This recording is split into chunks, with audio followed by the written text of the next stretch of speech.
Pour comparer des nombres décimaux, on a 3 symboles que l'on va utiliser.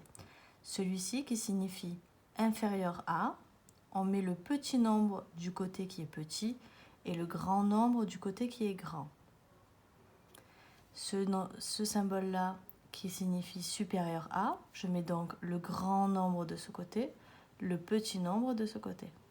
Et ce symbole qui signifie que les deux nombres sont égaux. Lorsque j'ai deux nombres décimaux, je commence par regarder la partie entière. Dans ce cas-là, mes parties entières sont égales. Je passe donc à la partie décimale. Je regarde le chiffre des dixièmes. Il est identique. Je passe donc au suivant et je regarde le chiffre des centièmes. Le 8 et le 5.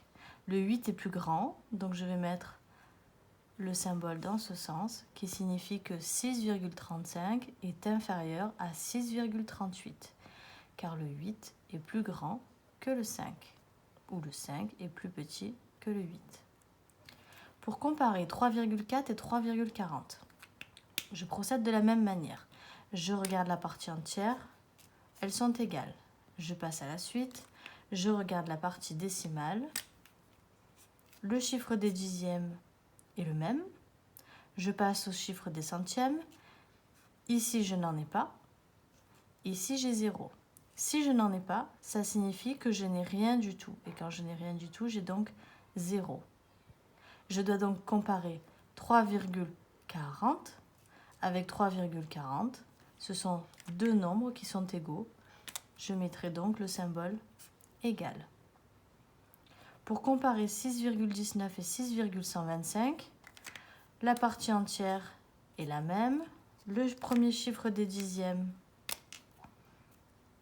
est le même. Le chiffre des centièmes, ce n'est pas le même. Le 9 est plus grand que le 2. Je mets donc le symbole supérieur à. Vous avez remarqué que le 5 ne m'a servi à rien.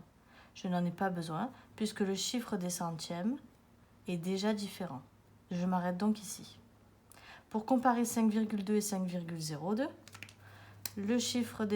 la partie entière est la même, le chiffre des unités est identique, le chiffre des dixièmes, ce n'est pas le même, le 2, il est plus grand que le 0, je mets donc le symbole dans ce sens. Et encore une fois, je n'ai pas eu besoin de regarder le chiffre qui est après.